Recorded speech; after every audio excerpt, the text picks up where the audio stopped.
अपनी आने वाली जनरेशंस को सिर्फ स्टेज परफॉर्मेंस के लिए तैयार कर रहे हैं या उनका एक बेहतरीन फ्यूचर हम अपने जहन में रख कर चल रहे हैं? सवाल ये पैदा होता है। अस्सलाम वालेकुम अजीज साथियों, उम्मीद करते हैं आप खैरियत से होंगे। मैं हूं आपका दोस्त इरशाद फिदाई। कश्मीर में कल्चर के नाम पे स्टूडेंट्स का फ्यूचर कैसे तबाह हो रहा है, इसी टॉपिक पे आज हम आपसे बातचीत करेंगे। उम्मीद करते हैं कि आप ये वीडियो आखिर तक जरूर देखेंगे।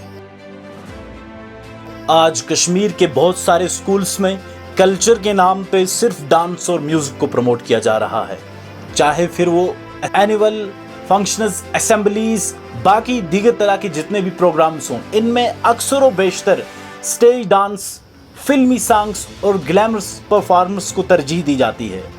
सवाल ये पैदा होता है, क्या यही सिर्फ हमारे कल्चर को प्रिजर्व करने का एक वाहिद तरीका है? कल्चरल एक्टिविटीज़ का मकसद सिर्फ इंटरटेनमेंट नहीं होना चाहिए। एजुकेशनिस्ट्स के हिसाब से स्कूल का मकसद मॉरल एजुकेशन, ट्रेनिंग और पर्सनैलिटी डेवलपमेंट होनी चाहिए। लेकिन कल्चरल प्रोग्राम्स का मकसद अगर सिर्फ डांस और म्यूजिक तक ही लिमिटेड रहे तो इससे न सिर्फ स्टूडेंट्स की स्टडीज कमज़ोर पड़ती हैं, बल्कि इससे उनका फोकस और डिसिप्लिन भी काफ़ी हद तक मुतासिर होता है, जिससे उनके जहन की नशोनमा पे बहुत गहरा असर पड़ता है। कश्मीर का असल हेरिटेज बॉलीवुड डांसेस और वेस्टर्न सॉन्ग्स नहीं हैं, बल्कि हमारी असल कल्चर में सूफी poetry, story telling, calligraphy, handicrafts, नात, कव्वाली, डिबेट्स और क्विज कॉम्पिटिशन्स शामिल हैं।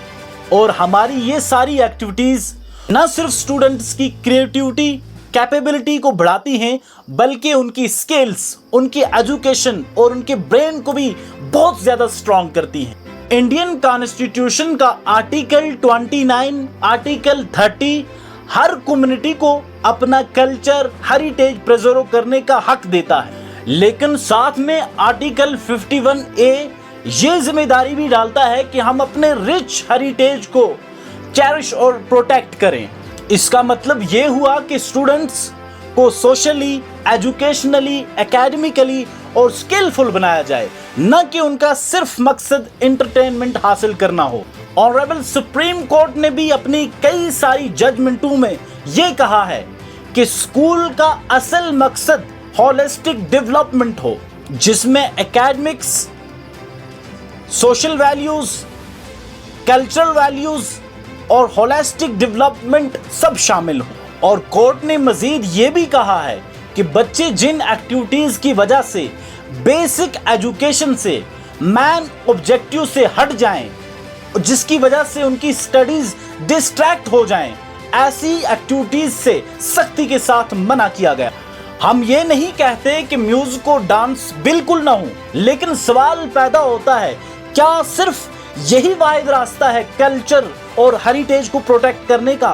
क्या हम अपनी आने वाली जनरेशंस को सिर्फ स्टेज परफॉर्मेंस के लिए तैयार कर रहे हैं या उनका एक बेहतरीन फ्यूचर हम अपने जहन में रख कर चल रहे हैं? सवाल ये पैदा होता है, क्योंकि जब ज्यादातर वक्त कस्ट्यूम प्रिपरेशंस, रिहर्सल्स और बाकी ऐसी दीगर सरगर्मियों में लगेगा तो बच्चों के लिए क्वालिटी एजुकेशन हासिल करने के लिए वक्त बचेगा ही नहीं। असल खतरा ये है जिसकी वजह से हम समझते हैं कि हमारे स्टूडेंट्स कल के साइंटिस्ट, कल के डॉक्टर, कल के इंजीनियर और कल के आईएएस ऑफिसर, कल के नेशन बिल्डर नहीं बन सकते।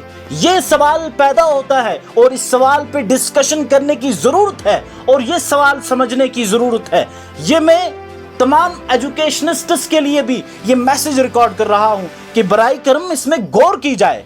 क्या ये बात वाकई हकीकत पर मबनी है या फिर ये ऐसे ही अफवाह गर्दिश कर रही है? स्कूल्स को चाहिए कि ऐसी एक्टिविटीज़ में बैलेंस पैदा करना चाहिए और ऐसी सरगर्मियाँ ऑर्गेनाइज करें जो बच्चों को, जो स्टूडेंट्स के रियल हेरिटेज यानी कश्मीरी हेरिटेज, कश्मीरी कल्चर, उनके मोरल वैल्यू, उनके एजुकेशन को साथ लेकर चलें। Let's make culture a tool for education, not a distraction from it. Culture का मकसद शनाख्त को महफूज रखना है, न कि आने वाली जनरेशंस को ग्लैमर में गुम कर देना है। फ्यूचर ऑफ इंडिया और फ्यूचर ऑफ कश्मीर तभी ब्राइट होगा जब हम कल्चर, हेरिटेज और एजुकेशन को साथ लेकर चलेंगे और एजुकेशन को तरजीह देंगे, ताकि हमारे बच्चे साइंटिस्ट, इंजीनियर और इस तरह के आला ओहदों पे फायद हो सकें। अब आप दोस्तों की इस बारे में क्या राय है, कमेंट सेक्शन के अंदर अपनी राय जरूर टाइप कीजिए। दीजिए इजाजत, अल्लाह हाफिज।